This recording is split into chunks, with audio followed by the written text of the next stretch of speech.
diba? Mari, ang cute-cute naman ang alaga natin today. At saka syempre parang kakaiba talaga siya. Hindi natin siya pangkaraniwang nakikita. That's right. Ito po isang ferret at alaga po siya ni Lester De Jesus, isang animal enthusiast. Good morning! Good morning, Lester. So, ano ba itong ferret na yan? Ngayon lang ako nakakita niya ferret eh. Oo.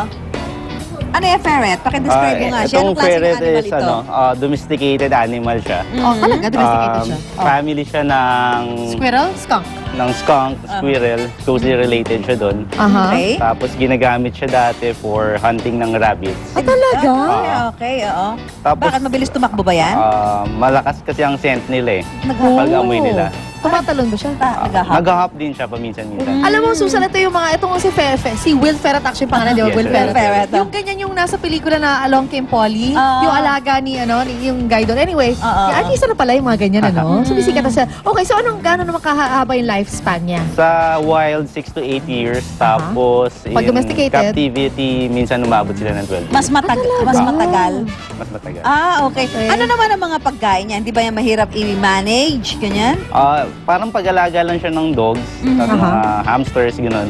Ang pagkain niya is this one, cat Ito, food. Yan, cat food talaga siya. Cat food. Pero sabi mo, sometimes hindi enough, so binibigyan mo siya ng Binigyan ko siyang water and vitamins. water and vitamins. So, akala ko ano yan eh. Alam mo, ihi. Akala ko wiwi. Yung pala, May hindi. vitamins Okay. kasi. Water and vitamins. Ba't parang gusto mo manghalik, ano? Hindi ba yan nangangagat? Hindi ba yung delikado pag mga sa mga kids, ganyan? At sumari, ang Hindi haba naman, ng basta kuko niya. tamed na siya. Okay na siya. Very playful siya. Okay. So, pag nilapit ko kaya kamay ko ng ganyan, Wala. Hindi ka naman niya kakagat. Pero meron bang time na nangangagat din ito? Yung iba siguro, ito, hindi pa naman niya nakakagat. domesticated na siya. Mabait na siya, sanay na siya. At saka Okay. sinasabi mo kanina, Lester, mas ilang oras siya natutulog?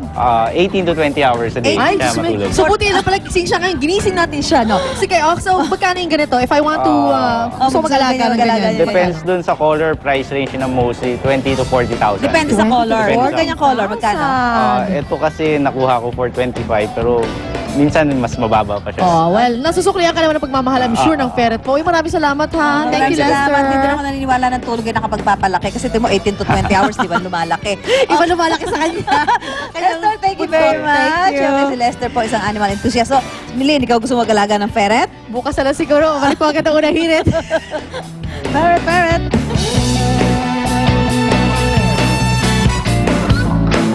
Unang hirit, ang saya-saya.